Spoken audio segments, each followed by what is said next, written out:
अस्सलाम वालेकुम नाज़रीन, प्रोग्राम अॼु जी ॻाल्हि में मां आहियां जी मेज़बान सबिन मेमण। नाज़रीन, इलेक्शन कमीशन जो अॼु रस्मी इजलास थियो जंहिंमें बलदियाती चूंडूं सिंध में 18 जनवरी ऐं पंजाब में 30 जनवरी ते कराइण जी ॻाल्हि कई वई। इन हवाले सां इलेक्शन कमीशन मामलनि जो शेड्यूल जारी करण, उम्मीदवारनि पारां नामज़दगी काग़ज़ ऐं अपीलनि जे हवाले सां तफ़सील पिणु ॾिना। इलेक्शन कमीशन इहो बि चयो त सूबा नवंबर जे आख़िर ताईं तकबंदियूं ऐं क़ानूनी मामला मुकमल करे वठनि, जॾहिं त हुकूमतूं, हिज़्ब इख़्तिलाफ़ जूं जमातूं, अवाम जा चूंडियल ऐवान अवाम खे बुनियादी जमहूरियत या अवाम खे हेठीं सतह ते इख़्तियारनि जी मुंतक़िली यानी कि मकानी चूंडुनि जे हवाले सां हमेशह पोइते वञण जी कोशिश कंदा रहिया आहिनि। अॼोके प्रोग्राम में इन ते ॻाल्हाईंदासीं। अॼु असां सां स्टूडियो में महिमान आहिनि PTI अॻवान अक़लियती विंग सिंध जा सदर दीवान सचल साहब। वॾी महिरबानी अवां जी, प्रोग्राम में आया। दीवान साहब, सुप्रीम कोर्ट केतिरे अरसे खां मकानी चूंडुनि जे हवाले सां मुसलसल ॿुधणियूं कंदी रही। सिंध जे एडवोकेट जनरल जेको आहे सो सुप्रीम कोर्ट में तारीख़ बि ॾिनी, पोइ सिंध हुकूमत उन तारीख़ुनि खां मुसलसल पोइते वञण जी कोशिश कंदी रही। आख़िर ताईं इहे कोशिशूं कयूं वयूं त मकानी चूंडूं न करायूं वञनि ऐं उनखे जेतिरो थी सघे डिले कराइण जी कोशिश कई वई। इनखे तव्हां कीअं था ॾिसो, कहिड़ा सबब थी सघनि था? जी, बिस्मिल्लाह रहमान रहीम। सबब तमामु सिंपल आहिनि, जेको तव्हां पाण बि ॻाल्हि पंहिंजे इंट्रोडक्शन में करे विया कि जेको पंहिंजो पावर आहे उहो कंहिंखे बि ख़ैरु करणु वणे नथो। 2009 में जेको प्रेज़ेंट लोकल बॉडीज़ हो पाण वटि 2001 खां 2005 ताईं, पोइ 2005 खां 2009 ताईं, 2009 खां इहो इलेक्शन ड्यू आहिनि। 2013 बि ख़तमु थियण ते आयो आहे, 4 साल थी वयूं आहिनि। 4 सालनि में त हिननि इलेक्शन न कराई आहे। 2010 में अर्ली अमेंडमेंट पास थी वई, जंहिंमें इहो कानून हो, जंहिंमें इहो पावर ॾियो वियो सूबनि खे कि हर सूबो पाण पंहिंजी मुर्सी करे। न को पंजाब में थियो, न को KPK में थियो। KPK में पीपल्स पार्टी अवामी नेशनल पार्टी जी हुकूमत हुई, पंजाब में नून लीग वारनि जी हुकूमत हुई, सिंध में पहिरीं बि PPP हुई, हींअर बि PPP आहे। किथे बि हिननि लोकल बॉडी न करायूं आहिनि। बेसिक हिन जो रीज़न इहो आहे कि हिननि खे पावर खे हेठि ॾियण जो शौक़ु ई कान्हे। हींअर बि अगरि तव्हां लोकल बॉडी जेको बिल हिननि पेश कयो आहे असेंबली में, कॉन्स्टिट्यूशन जो हिकिड़ो आर्टिकल आहे, आर्टिकल 140, हुन में इहो आहे कॉन्स्टिट्यूशन जो जेको सॼो ॾींहुं हर जेको तव्हां लेजिस्लेटर खे घुरायो, जंहिं पार्टी जे अॻवान खे घुरायो, जी कॉन्स्टिट्यूशन जी बालादस्ती हुअणु खपे। त कॉन्स्टिट्यूशन में हिकिड़ो आर्टिकल आहे 140, 140A आहे मुंहिंजे ख्याल में, जंहिंमें इहो क्लियर लिखियल आहे कि 4th ईयर ऑफ गवर्नमेंट ठहंदी। 4th year is always local body. मञे त केरु कान थो, उहो त जेको हिकिड़ो लतीफ़ो थी वियो आहे असां लाइ। Constitution is a joke book. दीवान साहब, सिंध में त पीपल्स पार्टी जी हुकूमत आहे। पीपल्स पार्टी चवंदी रही आहे त अवाम जी हुकूमत आहे, अवामी पार्टी आहे, अवाम खे अवाम जा हक़ ॾिना वेंदा, बुनियादी सहूलियतूं ॾिनियूं वेंदियूं। बुनियादी हक़, बुनियादी सहूलियतूं अवाम जी पार्टी जी ॻाल्हि कंदड़ हुकूमत छो लवाईंदी रही आहे? अगरि गुज़िरियल 5 सालनि में ॾिठो वञे या हाणे ॾिठो वञे। सिंपल हुनजो लॉजिक उहो ई आहे, हुननि खे हेठि पावर ॾियणो ई कान्हे। अॼु जेको MPA आहे, डेवलपमेंट फंड MPA खे मिलनि था। लास्ट गवर्नमेंट में जेको पाण ॾिठो, जेको 2010 2011 में बोर्ड आई सिंध में, पाण सभु इंटीरियर सिंध जा आहियूं तक़रीबन, जेको सॼो इंटीरियर सिंध ॿुॾी वियो, उहो सभु एड हिननि MPS जे थ्रू हुते विराइजी वियूं। विरायूं ज़रूरु, कुझु न कुझु त ज़रूरु विरायूं हूंदियूं। को परसेंटेज ज़रूरु चोरी बि थी हूंदी, बट मिलियूं, आम माण्हुनि खे बि मिलियूं। अगरि अॼु लोकल बॉडी हुजे हा त इहो वाया लोकल बॉडी वञे हा। जेको तव्हांजो डिस्ट्रिक्ट नाज़िम हुजनि हा, UC नाज़िम हुजनि हा, UC काउंसलर हुजनि हा, इहो पावर हुननि वटि हुजे हा त MPA खे केरु पुछे हा। ऐं MPA था पास कनि न। हींअर बि तव्हां ॾिसो सिंध असेंबली में बिल पास कयो वियो आहे बाक़ाइदा कि इलेक्शन खे डिले करे वञे। आख़िर केतिरो तव्हां डिले कंदा? अॼु मां पाण PTI जो आहियां, माण्हू इल्ज़ाम हणंदा आहिनि KPK में बि अञा न थी आहे, बट असांखे त हुकूमत 6 महीना मिली आहे न। अञा ही त 5 सालनि खां राज पिया कनि। 5 सालनि में हिननि न को डिलिमिटेशन करायूं, न को सेंसस थियूं, न को इलेक्शन थी। अॼु बि डिलिमिटेशन हले पई, सेंसस न पियो थिए। बिना सेंसस तव्हां डिलिमिटेशन कहिड़े बेस ते पिया कयो? अलास रे धुके ते। तव्हांखे जॾहिं इहो ई ख़बर कान्हे हिते आबादी केतिरी आहे, तव्हां डिलिमिटेशन कहिड़े बेस ते पिया कनि? मूंखे त इहा ॻाल्हि बि सम्झ में नथी अचे। The first rule of delimitation is always census. Census ई कनि ई कान था। लास्ट सेंसस मुंहिंजे ख्याल में 99 में थियो आहे पाकिस्तान में। 99 खां पोइ 14 साल थी विया आहिनि, सेंसस थिया ई न आहिनि ऐं डिलिमिटेशन पिया कनि। उहो बि सुप्रीम कोर्ट जो इहो डंडो आहे हिननि जे मथां, न त ख़ैर इहो एतिरो बि न कंदा। अच्छा, क़ौमी असेंबली में पीपल्स पार्टी जा नुमाइंदा चवनि था त कोर्ट के बल्दियाती चूंडनि जे हवाले सां मुदाख़लत करण जी ज़रूरत कोन्हे। पोइ केरु करे? अमेरिका करे? उन खां जॾहिं कोर्ट मुदाख़लत करे थी, उन जे बावजूद कोर्ट जो चयो नथो मञियो वञे या उनखे डिनाई करण जी कोशिश कई थी वञे, जेकॾहिं कोर्ट न चवे त छा हुकूमतूं पंहिंजो फर्ज़ पूरो कनि थियूं? बिल्कुलु कान थी कनि। अगरि मां इहा ॻाल्हि त हेतिरे क़दुरु ताईं त ॻाल्हि लॉजिकल आहे पीपल्स पार्टी वारनि दोस्तनि जी कि कोर्ट न करे, बट कोर्ट न करे त तव्हां कयो न। ॾिसो न, अॼु हिकिड़ो नॉर्मल को बि जॉब हूंदो आहे, तव्हां एंकर आहियो, तव्हांजे प्रोड्यूसर खे को विच में अचणु अलाउ कान्हे, बट अगरि तव्हां पंहिंजो जॉब न कंदा त आख़िर केरु त कंदो न। त कोर्ट हिन लाइ विच में अचे पई बिकॉज तव्हां 5 सालनि खां ख़ाली टारियो पिया ॻाल्हि खे, कयो कुझु कान था, ख़ाली ॻाल्हियूं था कयो। 88 खां पीपल्स पार्टी सिंध में 4 दफ़ा आई आहे, चौथों हुकूमत आहे 88 खां पोइ पीपल्स पार्टी जी। अॼु ताईं लोकल बॉडी हिननि न कराई आहे।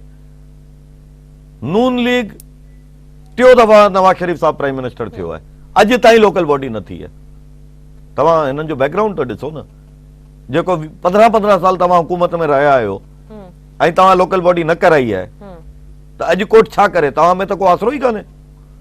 अॼु जेको ग़रीब आवाम आहे हुनखे लोकल बॉडी में सभिनी खां वधीक फ़ाइदो ग़रीब आवाम खे थो थिए, बिकॉज तव्हांजे पंहिंजे मोहल्ले जा काउंसलर इलेक्ट थी वेंदा, हर माण्हू जो को न को किथे न किथे कमु फासंदो त उहो निकिरी वेंदो। हींअर हर MP हर MNA इहो थो चाहे हर माण्हू मूं वटि अचे, मूंखे साईं साईं करे। जेको वॾेर काई तबियत हूंदी आहे सभिनी जी त पोइ पावर डी वैल्यू कनी अच्छा, कंदा। मकानी कानून जे हवाले सां जेकॾहिं ॻाल्हि कजे त गुज़िरियल 4 सालनि में बि पीपल्स पार्टी जी हुकूमत मकानी कानून में केतिरा ई दफ़ा फेरफार कई, वरी उन खां पोइ हाणे जेको फाइनल थियो लोकल गवर्नमेंट बिल 2013, छा इन मां पीपल्स पार्टी मुतमइन न हुई जो मकानी चूंडुनि खे अञा डिले करण जी कोशिश कई पई वञे? न, ही जेको हिननि जो लोकल बॉडी एक्ट आहे, मूंखे उहा ॻाल्हि बि सम्झ में नथी अचे। तव्हां हींअर पीपल्स पार्टी वारा दोस्त न आहिनि, हुजनि हा त मज़ो अचे हा। हा बिल्कुलु। पीपल्स पार्टी ॿिनि माण्हुनि खे सभिनी खां वधीक गारियूं ॾींदी आहे, ॿिन्ही डिक्टेटर्स खे, हिकिड़ो ज़िया साहब खे, हिकिड़ो मुशर्रफ साहब खे। ऐं जेको बि बिल आणीनि था, या त 79 जो कंहिं नमूने बिल खे थोरो हेठि मथे करे आणे था छॾनि, या 2001 मुशर्रफ साहब वारो बिल था आणीनि। हींअर जेको हिननि बिल आंदो आहे हुन में अधु बिल उहो 79 वारो आहे, अधु बिल 2001 वारो आहे, मतिलबु अधु मुशर्रफ साहब वारो आहे, अधु ज़िया साहब वारो आहे। छा पीपल्स पार्टी में एतिरा वॾा वॾा हिननि जा पंहिंजा वकील ऐं सियासतदान ऐं लॉयर्स ऐं पंहिंजो कॉन्स्टिट्यूशनल एक्सपर्ट्स वेठा आहिनि, छा पाण हिकिड़ो बिल बि नथा ठाहे सघनि कि पंहिंजी ओकुल सां को बिल ठाहे वठो, हुननि खे कॉपी करणु छॾे ॾियो, अधु बिल हुननि जो था कॉपी कयो या हुननि जा था कॉपी कयो। बेसिकली हींअर बि जेको बिल आहे, जेको मूं तव्हांखे पहिरीं आर्टिकल जो ॿुधायो पियो 140A में इहो आहे कि तव्हां डी वैल्यू कंदा पावर खे, लोकल बॉडी पाण ख़ुदि मुख्तियार थींदी। हींअर जेको बिल आयो आहे सिंध में, हुन में इहा जेको मेयर हूंदो या डिस्ट्रिक्ट जो जेको चेयरमैन हूंदो, हू CM जे हेठि हूंदो, हुनजो जेको फाइनेंस जो बजट आहे उहो CM साहब वटि हूंदो। मतिलबु उहो जहिड़ो वरी पंहिंजो प्रपोज़ल CM साहब खे ॾींदो, पोइ CM जॾहिं अप्रूव करे त हुननि खे पैसा मिलंदा ख़र्च करण लाइ। मतिलबु उहो बि हुननि डी वैल्यू न कयो आहे। हिकिड़ो थींदो आहे कि हुन वटि सॼो पावर पाण हुजे, नाज़िम साहब वटि, चेयरमैन साहब वटि, जेको बि वर्ड यूज़ कयो, उहो पावर त हुननि कान ॾिनो आहे। हुननि त ख़ाली हिकिड़ो ॻाल्हि कई आहे कि मेयर ठही वेंदो। मेयर खे अगरि पावर न आहे त मेयर साहब कंदो छा?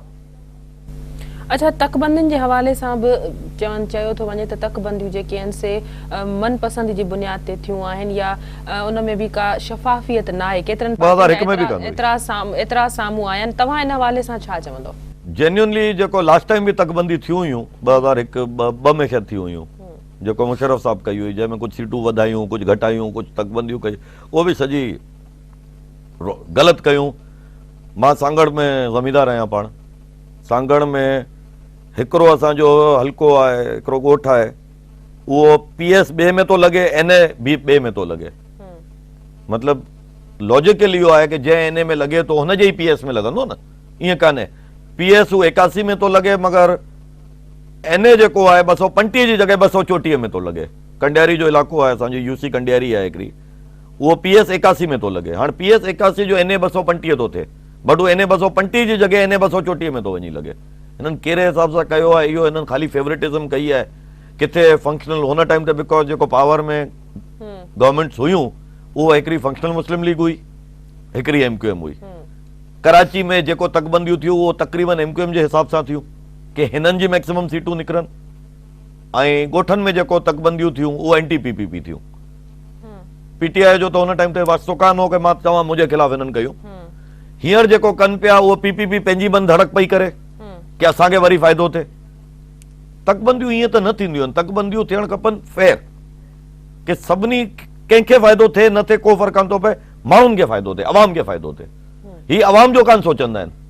जॾहिं फंक्शनल मुस्लिम लीग पावर में हूंदी आहे त फंक्शनल सोचंदी आहे मूंखे फ़ाइदो थिए, एमक्यूएम सोचे मूंखे फ़ाइदो थिए, पीपीपी हाणे सोचे भई असांखे फ़ाइदो थिए। अच्छा, जीअं मकानी चूंडुनि जूं तारीख़ूं वेझो ईंदियूं वयूं त जीअं तकबंदियूं थींदियूं वयूं त ईअं नवां ज़िला बि ठहंदा विया। ठटे खे टोड़े सिजावल ज़िलो ठाहे वियो, कराची में हैदराबाद खे वरी ॿीहर टोड़े कासमाबाद ज़िलो ठाहिण जूं ॻाल्हियूं कयूं पे वयूं। कराची में कोरंगी वधी वियो, ज़िलो कोरंगी ठहियो आहे। वरी 7 ज़िले जी ॻाल्हि बि साम्हूं अची रही आहे। इहे बि चइबो वञनि त कराची में 7 ज़िलो ठाहे वेंदो। ज़िला कहिड़ी बुनियादनि ते ठहनि था, कहिड़ी बुनियादनि ते ठहणु घुरिजनि? छा लियारी खे 7 ज़िलो ठाहियो वेंदो? अगर पीपीपी जो बस हलियो तो ज़रूर ठाहे वेंदो। बिकॉज ॾिसो न, हींअर अगर साउथ के ज़िलो वधूं, लियारी अचे थो डिस्ट्रिक्ट साउथ में, त लियारी हिकिड़ो टाउन जी हैसियत रखे थो, ज़िले जी हैसियत न आहे। अगर साउथ खे अलॻि करे लियारी खे ज़िलो करे छॾियूं त पीपीपी जो हिकिड़ो डिस्ट्रिक्ट चेयरमैन त अची वेंदो न कराची में।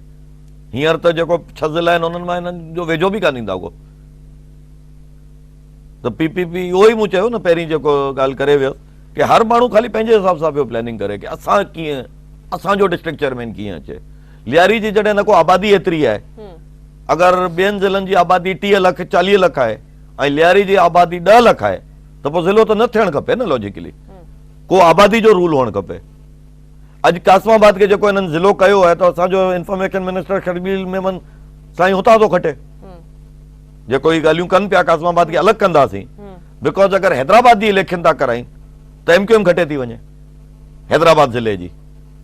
जेको मुशर्रफ साहब हैदराबाद मां ॿाहिराड़ी सिंध कढी हुई, जंहिंमें मटियारी ऐं टंडो मोहम्मद ख़ान कटियो वियो, अगर तव्हां यादि कयो 2001 में, हुन जो रीज़न इहो हो कि हुतां पीपीपी जा वोट बैंक हुआ। हिननि एमक्यूएम खे फेवर कई, हैदराबाद उन्हनि खे नंढो करे ॾिनो कि इहो वञी तव्हां खटो। बिकॉज न त इंटीरियर अगर घटि थो लॻे, ॿाहिराड़ी घटि थी लॻे त एमक्यूएम हाराए थी, ज़िलो चेयरमैन नथो थिए हुननि जो। हाणे कासमाबाद खे अलॻि कंदा तो हुन में पीपीपी जी भी हिकिड़ी डिस्ट्रिक्ट चेयरमैन वधी वेंदो। तो दिस इज नॉट फेयर। अच्छा, हैदराबाद खे टोड़े जेके अॻ में ज़िला ठाहिया विया, उते बि अञा ज़िलई ऑफिसनि जे हवाले सां कमकार न पियो थिए या सहूलियतूं अञा ताईं उहे माण्हुनि खे न पहुची सघियूं आहिनि। अवाम मुंझारे जो शिकार आहे। रुगो नवां ज़िला ठाहिण ते ज़ोर हुजे या ज़िले जेकॾहिं ज़िला ठाहिया वञनि था त उते ज़िलई ऑफिसनि जे कमकार जे हवाले सां उते सहूलियतूं बि हुअणु घुरिजनि। न, हिननि खे ख़ाली बजट खपे, सहूलियत। ज़िलो ठाहे वियो, महीनो ॾेढ थियो आहे त उते अञा ज़िलई ऑफिस जूं सहूलियतूं बि मौजूदु न थियूं आहिनि। इहो ज़िला हिन लाइ न ठाहींदा आहिनि कि अवाम खे फ़ाइदो थिए, ज़िला हिन लाइ ठाहींदा आहिनि कि हिननि जी सीटूं वधीक निकिरनि। तव्हां स्टडी कयो न, अगेन बैकग्राउंड में वेंदा त इहा ॻाल्हि ऑब्वियस आहे कि हीउ ज़िला हिन लाइ था ठाहिनि कि हिननि खे 2 चेयरमैन हिननि जा वधीक अची वञनि। हीअ ज़िला हिन लाइ नथो ठाहिनि कि आम जेको ग़रीब माण्हू वेठो आहे हुनखे फ़ाइदो थिए। इन सां अवाम केतिरो भोगे थो, अवाम केतिरो परेशान थिए थो कमकार जे हवाले सां? अवाम खे असांखे आदत थी वई आहे परेशान थियण जी, ॿियो छा चऊं। ब्रेक जो वक़्तु है, ब्रेक खां पोइ कंटिन्यू कयूं था। नाज़रीन, प्रोग्राम में वक़्तु है ब्रेक जो, वठूं था ब्रेक।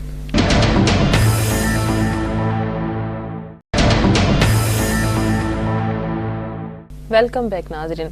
अच्छा, तकड़ियूं जेके तकबंदियूं कयूं थी वञनि या जेके ज़िला ठाहिया था वञनि या मकानी चूंडुनि जे हवाले सां जेका डिले करण जी कोशिशि कई थी वञे, किथे इहो तासुर त पैदा करण जी कोशिशि नथी कई वञे त जेके हुकूमतूं आहिनि उहे पंहिंजा पंहिंजा माण्हू चूंडाइण जे करे उहे तयारियूं मुकमल करणु चाहिनि थियूं ताकि उहे पंहिंजी पसंदि जा रिज़ल्ट हासिल करे सघनि। पर्सनली मुंहिंजे ओपिनियन में त इहे इलेक्शन कराइण ई नथा चाहिनि। जेको हींअर बि हिननि डेटूं वेटूं अनाउंस कयूं आहिनि, इहो सभु मजबूरी जे तहत कयूं आहिनि कि सुप्रीम कोर्ट जो पूरो हिननि जे मथां प्रेशर आहे।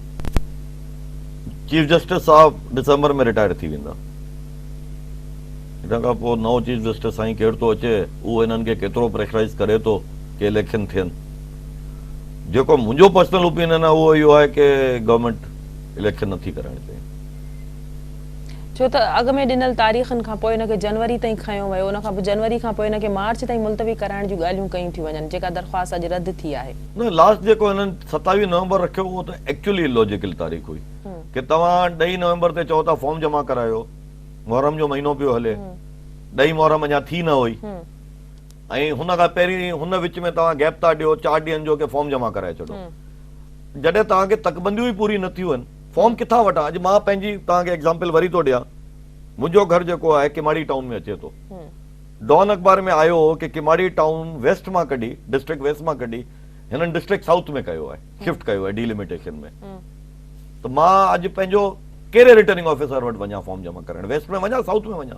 क्लियर नोटिफिकेशन आई ई कान्हे, डॉन अख़बार में अची वई आहे ॻाल्हि। मूंखे त पंहिंजो हल्को ई ख़बर कान्हे। असां किथां party J point of view खां थो ॻाल्हायां, असां किथां माण्हू बीहारियूं, किथां वोटर खे गॾु कयूं? तव्हां असांखे टाइम त ॾियो न। हींअर जेको हिननि डेटूं ॾिनियूं आहिनि उहो तुकजियूं आहिनि, बिकॉज़ हाणे हिननि डेट ॾिनी आहे 10 डिसेंबर फॉर्म जमा कराइण जी, 10 खां 13 डिसेंबर, ऐं 26 डिसेंबर ते हिननि चयो आहे असां फाइनल लिस्ट छापींदासीं ऐं इलेक्शन आहे 17 जनवरी ते, मतिलबु 20 ॾींहं कैंपेनिंग लाइ बि ॾियनि था। That is a reasonable time. पहिरीं त हिननि अलाए छा पे कयो, ख़ुदा खे ख़बर। 27 नवंबर ते इलेक्शन थियंदी ऐं 17 नवंबर ते आख़िरी लिस्ट ईंदी, मतिलबु टाइम ई कान्हो कंहिं ॻाल्हि जो। दीवान साहब, जहिड़ी तरह सियासी पार्टियुनि जा नज़रिया मुख़्तलिफ़ आहिनि, उन्हनि जो सियासत करण जो रंग ढंग अंदाज़ मुख़्तलिफ़ आहे। सियासी पार्टियूं मफ़ाद हासिल करण ख़ातिर गॾिजी वञनि थियूं, जीअं बलदियाती चूंडुनि खे डिले कराइण या मुलतवी कराइण जे हवाले सां हिज़्ब इख़्तिलाफ़ जूं पार्टियूं या हुकूमत में रहंदड़ पार्टियूं जीअं गॾिजी वयूं ऐं ठहराव या क़रारदादूं पास करायूं वयूं, त बलदियाती चूंडूं कराइण जे हवाले सां कॾहिं सियासी पार्टियूं ईअं गॾु न थियूं आहिनि, कॾहिं उन्हनि खे चूंडुनि खे कराइण जे हवाले सां कहिड़ियूं क़रारदादूं ठहराव पास न कराया विया? मां ॿियनि ते कमेंट नथो करणु चाहियां, बिकॉज़ मां पाण हिकिड़ी सियासी पार्टी जो वर्कर आहियां, त मां ॿियनि पार्टियुनि ते कमेंट नथो करणु चाहियां। मां तव्हांखे पंहिंजी पार्टी जो मौक़िफ़ ॾेई थो सघां। इहा बिल में असां बाक़ाइदा हिननि जी सपोर्ट कई हुई, सिंध में बि, नेशनल असेंबली में बि, मगर उहो ख़ाली 27 नवंबर वारी डेट लाइ। 27 नवंबर ऐं 7 डिसेंबर जी जेको हिननि पंजाब में डेट ॾिनी हुई, हिननि ॿिनि डेटनि ते असांखे एतिराज़ हो। असांखे जनवरी वारी डेट ते को एतिराज़ कान्हे। असां पूरी तयारी करे वेठा आहियूं। असांजो सिंध जो प्रेसिडेंट सरदार नादिर अकमल लगारी साहिबु डेली लॻो पियो आहे। असां बाक़ाइदा पंहिंजी लिस्टूं ठाहे छॾियूं आहिनि, कहिड़ो माण्हू किथां बीहंदो, ऐं असां तयार आहियूं। अगरि जनवरी जी इलेक्शन आहे त असां नथा चाहियूं मार्च ताईं वञे। त सियासी पार्टियूं जेको तव्हां ॻाल्हि कई गॾु थियण जी ॻाल्हि हुई, गॾु न हुई। असां ख़ाली हिकिड़ी पॉइंट ते गॾु थियासीं कि जेको 27 नवंबर जी डेट आहे उहो तमामु जल्दी आहे, ऐं बिकॉज़ डीलिमिटेशन न को पंजाब में पूरी थी आहे, न को सिंध में पूरी थी आहे। असांखे कंफ्यूजन आहे। कंफ्यूजन क्लियर कयो तव्हां, भली इलेक्शन अनाउंस कयो। असां अल्लाह जी महिरबानी असांजी तयारी आहे। करे हुकूमत ते ज़ोर न विधो वियो, अहिड़ी का क़रारदादूं पास न कयूं वयूं त मकानी चूंडूं करायूं वञनि, हुकूमत ते कॾहिं को प्रेशर विझो? हाणे असां कंदासीं। ॿिन्ही नेशनल में बि सिंध में बि इहो असांजी प्लानिंग में आहे कि अगरि सिंध असेंबली वरी डिले जी का ॻाल्हि कई, ॾिसो सिंध असेंबली हीअं डिले जी ॻाल्हि न कई आहे, ECP कई आहे। जेको अॼु मीटिंग हुई, जेको सुप्रीम कोर्ट में विया आहिनि मार्च जी डेट वठण लाइ, उहो इलेक्शन कमीशन वई आहे। सिंध असेंबली या नेशनल असेंबली में अहिड़ी का ॻाल्हि कान आई आहे। अगरि ईंदी त असां हुनखे अपोज़ कंदासीं। अच्छा, ख़ैबर पख्तूनख्वा सूबे जे करे असां ॻाल्हि कयूं था त मिसाली उन में कानून आणण जी ॻाल्हि कई वई त बलदियाती निज़ाम जेको हूंदो उन में मिसाली हूंदो, सुठो हूंदो, ॿियनि सूबनि खां के क़दर मुख़्तलिफ़ हूंदो। एज़ अ पार्टी तव्हां मकानी चूंडुनि खे बि उते उन सूबे में उन तरफ़ छो न पिया वठी वञो? उन में बि असां बायोमेट्रिक सिस्टम आणण जी प्लानिंग में आहियूं, जेको फुल प्रूफ सिस्टम थींदो आहे, जीअं नादरा जो आहे कि तव्हांजो जेको थंब वेरिफिकेशन आहे उहो जीअं तव्हां विझंदा उहो डायरेक्ट नादरा में वेरीफाई थी वेंदो। त हुन में कूड़ो वोट, ॾिसो न हींअर जेको कराची में जेको बि 3-4 हिननि नादरा मां वेरिफिकेशन करायूं आहिनि, NA 256, NA 258, उहो सभिनी में इहो आयो आहे कि 85-90% कूड़ा वोट आहिनि जेको वेरीफाई नथा थियनि। हिकु माण्हू 33 वोट बि ॾेई वियो आहे। हेड़ा माण्हू NA 256 जो आई थिंक कि 1600 माण्हू हेड़ा वोट निकिता आहिनि जेको माण्हू आहिनि ई कान, नादरा जे डेटाबेस में ई कान्हे। मतिलबु उहो थंब इम्प्रेशन नादरा जे डेटाबेस में आई कान, त उहो छा आर्टिफिशियल थंब खणी आया? मतिलबु त इहो ई थियो। या को अफ़गानी वठी आया जंहिं उहो थंब विधो आहे। आख़िर उहो थंब आयो किथां? कंहिंजो बि हुजे, नादरा डेटाबेस में अगरि थंब न आहे त या हिन जो मतिलबु उहो आर्टिफिशियल थंब हिननि ठारायो आहे, या को इम्पोर्ट करे हिननि माण्हू आंदो आहे, पोइ अफ़गानी हो, उज़्बेक हो या केर बि हो। त अगरि उहो बायोमेट्रिक सिस्टम अची थो वञे त इहो इलिमिनेट थी वेंदी ॻाल्हि सॼी उमिरि लाइ। उहो हिकिड़ो रेवोल्यूशनरी चेंज आहे। हुन में आणण में ज़रूरु असांखे बि 2-3 महीना लॻनि था, मगर मार्च जी अनाउंसमेंट थियल आहे KPK जी कि फरवरी जी एंड आहे या मार्च जी बिगिनिंग आहे कि हुते इलेक्शन कराइणी आहे। असां का न को डिले में विया आहियूं, न को इलेक्शन कमिश्नर ख़ैबर पख्तूनख्वा जो डिले जी एप्लीकेशन ॾिनी आहे। We are okay with it, असां कराईंदासीं इलेक्शन।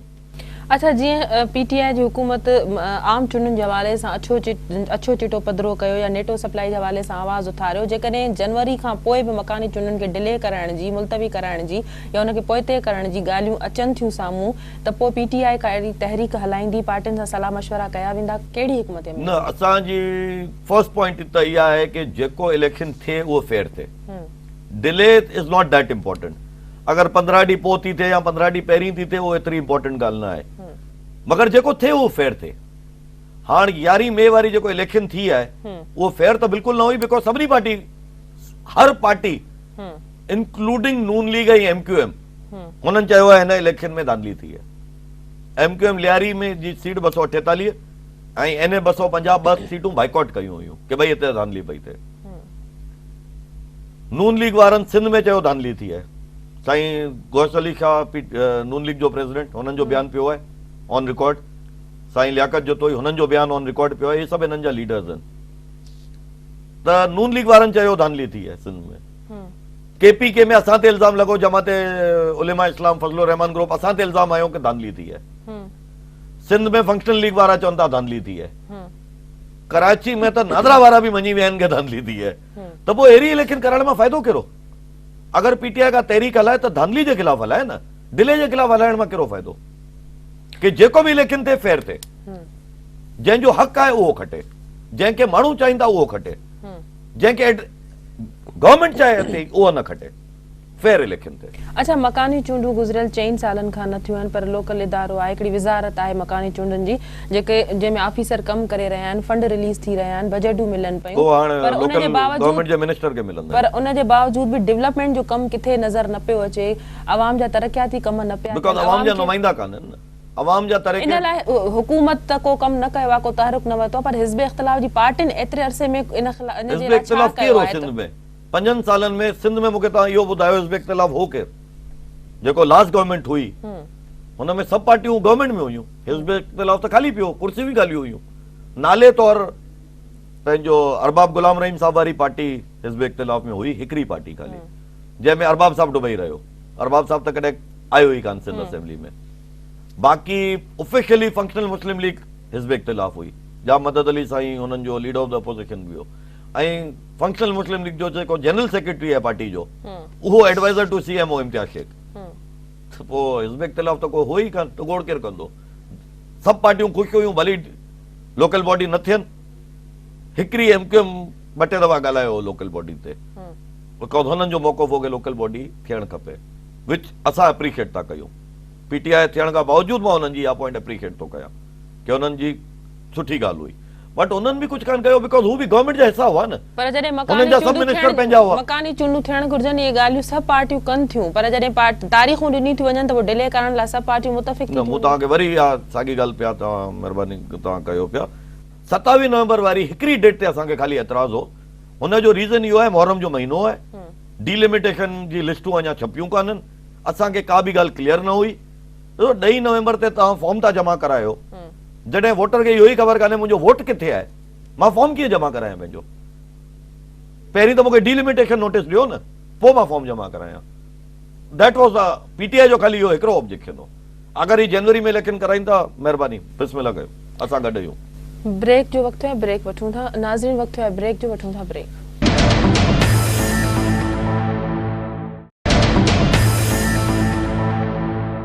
वेलकम बैक नाज़रीन। दीवान साहब, जमहूरी हुकूमतनि जी इहा रिवायत रही आहे, जीअं असां अॻु में बि हिन ते ॻाल्हायोसीं, त कॾहिं बि जमहूरी हुकूमतनि में मकानी चूंडूं न थियूं आहिनि, जॾहिं बि थियूं आहिनि त डिक्टेटरनि जे दौरनि में थियूं आहिनि। छा हाणे बि तव्हां सम्झो था त पीपल्स पार्टी गुज़िरियल 5 सालनि में बि हिन रिवायत खे बरक़रार रखियो ऐं हाणे बि हिनखे बरक़रार रखण जी पीपल्स पार्टी ते इल्ज़ाम छो था हणो? पोइ त नून लीग बि बरक़रार रखियो न।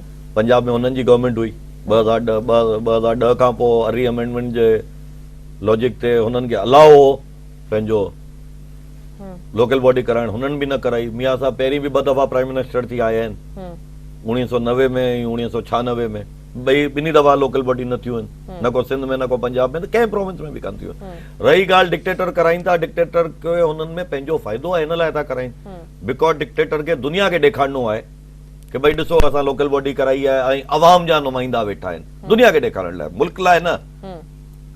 बिकॉज़ पाकिस्तान जेको हले थो उहो हले थो फॉरेन एड ते। अमेरिका खे बि ख़ुशि रखिणो आहे, चाइना खे बि ख़ुशि रखिणो आहे, यूके खे बि ख़ुशि रखिणो आहे, मिडिल ईस्ट खे बि ख़ुशि रखिणो आहे, त उन्हनि खे ॿुधाइणो आहे न कि असां ॾिसो डेमोक्रेटिक कयूं। डेमोक्रेसी त हिते नाले तौरु आहे, जेको ई लास्ट दौर गुज़रियो आहे 2008 खां वठी 2013 ताईं, पहिरीं मुशर्रफ साहब जी डिक्टेटरशिप हुई, पोइ आसिफ ज़रदारी साहब जी डिक्टेटरशिप हुई त ॿई डिक्टेटरशिप। डेमोक्रेसी उहा थींदी आहे कि पहिरीं त तव्हां पंहिंजी पार्टी में इलेक्शन करायो, दुनिया में ईअं थींदो आहे। हिते त नून लीग में इहो आहे कि मियां साहब, हिकिड़ो मियां साहब न आहे त ॿियो मियां साहब आहे। पीपल्स पार्टी में भुट्टो साहब खां पोइ बेनज़ीर साहिबा हुई, बेनज़ीर साहिबा खां पोइ ज़रदारी साहब आहे या बिलावल साहब आहे, जेको ॿधो। त ही त सभु फैमिली रन पार्टियूं आहिनि न, ही डिक्टेटरशिप छा आहिनि, ही को किंगडम थोड़ी आहे। जीअं सऊदी अरब आहे, बाबा हिकिड़ो किंग आहे, हाणे हुनजो पुटु ई किंग थींदो, ॿियो माण्हू न ईंदो विच में। त ही बि ईअं ई आहे। ही कहिड़ी डेमोक्रेटिक पार्टियूं आहिनि, ही डेमोक्रेसी त कान्हे। अॼु घटि में घटि पीटीआई में पहिरीं त असां वाहिद पार्टी आहियूं जंहिं इंट्रा पार्टी इलेक्शन कराए ॾेखारी एतिरे वॾे लेवल ते, नंबर 1। नंबर 2, को इमरान ख़ान साहब जो अॼु ताईं को रिश्तेदार त कान आयो आहे पार्टी में, कंहिं वॾे उहिदे ते हुननि जो को रिश्तेदार कान्हे, को MNA MP हुननि जो रिश्तेदार न आहे। हेठे लेवल ते थोरो घणो नीपोटिज़म थियो आहे, मां मञां थो। हेठे लेवल ते जेको असांजो पार्टी जो 2nd टियर 3rd टियर आहे, हुननि पंहिंजा माइट आंदा आहिनि, मञण वारी ॻाल्हि आहे जेको, बिकॉज़ हू सभु पुरानी पार्टी जा इम्पोर्टेड माण्हू आहिनि, हुननि जो दिमाग़ उहो ई पियो हले। मगर असांजे पार्टी जे चेयरमैन जे हिसाब सां तव्हां ॾिसो, को स्कैंडल कान्हे। शौकत खान मेमोरियल हॉस्पिटल में केतिरा अरबई रुपया अॼु ताईं आया आहिनि, हिकिड़ो रुपए जो कॾहिं स्कैंडल न थियो आहे असांजे मथां कि तव्हां रुपए जी बि चोरी कई आहे, रुपए जी। ऐं बाक़ी कहिड़ी पार्टी आहे जंहिं ते करप्शन स्कैंडल न आहिनि? हर पार्टी जा लीडर, को असगर खान केस में फाथल आहे, को राजा रेंटल साहब जहिड़ो प्राइम मिनिस्टर फाथल आहे, तौकीर सादिक, एतिरा हिननि जा त नाला आहिनि कि नाला वठी वठी टाइम खुटी पवंदो तव्हांजे शो जो, मां न खुटंदुसि। अच्छा, अगर बजट जी ॻाल्हि कजे, आख़िरी सवाल मां तव्हां करणु चाहींदमि त सिंध में हर नंढी टीम खे 1.25 करोड़ खां वधीक बजट मिले थो, पर हमेशह मुसलसल एहतजाज मुख़्तलिफ़ शहरनि मां सिंध जे रिकॉर्ड थींदो रहियो आहे त मुलाज़िम पघारूं न मिलण जूं शिकायतूं कंदा रहनि था, बुख हड़तालनि ते वेहनि था, एहतजाज कनि था। उनखां अवाम जा जेके नंढा नंढा कम आहिनि, गटर नालियुनि जी सफ़ाई, रोड रस्ता, रोशनी जा इंतज़ाम, इहे सहूलियतूं अवाम ताईं नथियूं पहुचनि। आख़िर एॾो बजट वञे केॾां थो, कॾहिं इन्हनि जो को हिसाब किताब या चेक एंड बैलेंस छो न रखियो वियो आहे? चेक एंड बैलेंस जो जॾहिं चेयरमैन तव्हांजो पंहिंजो खीसे में पियो हूंदो, जॾहिं हिकिड़ो इंडिपेंडेंट, न को हिन मुल्क में इंडिपेंडेंट जुडिशरी आहे, न को इंडिपेंडेंट इलेक्शन कमीशन आहे, ही सभु हिकिड़ी वॾी मैं आवे तू आवे वारी गेम पई हले हिते। हिकिड़ी ॻाल्हि जेको मञण वारी आहे, डॉक्टर ताहिरुल कादरी साहब जेको ॻाल्हि कई हुई, इहा सभु ॻाल्हियूं फैक्ट्स थी वयूं आहिनि ओवर टाइम।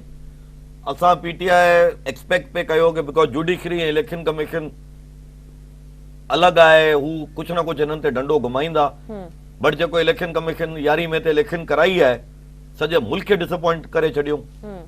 ऐं हुन ॻाल्हि मञण वारी आहे जेको डॉक्टर कादरी साहब चयो पंहिंजे रैलियुनि में कि बाबा ही कुपतिया आहिनि, ही तव्हांखे कॾहिं बि फेयर इलेक्शन न कराईंदा, ही सिस्टम ई सॼो करप्ट सिस्टम आहे। जेको तव्हां ॻाल्हि कई कि कंहिंखे पघार नथी मिले, किथे गटर नथो ठहे, किथे नाली नथी ठहे, केरु ठाहींदो जॾहिं को अकाउंटेबिलिटी आई ई कान? अॼु तव्हांखे बजट ॾियो थो वञे, हुन खां केरु पुछा काछा ई न थींदी, त हू केतिरो पैसो हुननि जे संदे घरनि में था लॻाइनि, केतिरो पैसो हू एक्चुअली अवाम में था विझनि, को पुछा काछा ई कान्हे। मां नथो चाहियां को सभु TMO या सभु चोर आहिनि, मगर घणे भाङे त हूंदा। हर माण्हू त न हूंदो साॻी मिट्टी जो, मगर घणे भाङे हिन मुल्क में त करप्शन ते ई मुल्क हले पियो। वॾी महिरबानी अवां जी, अवां प्रोग्राम में आया। नाज़रीन, अॼु जी ॻाल्हि प्रोग्राम जो वक़्त ते ख़तम थो थिए। पंहिंजी मेज़बान सबीन मेमण खे सुभाणे ताईं ॾींदा इजाज़त। अल्लाह वाहे।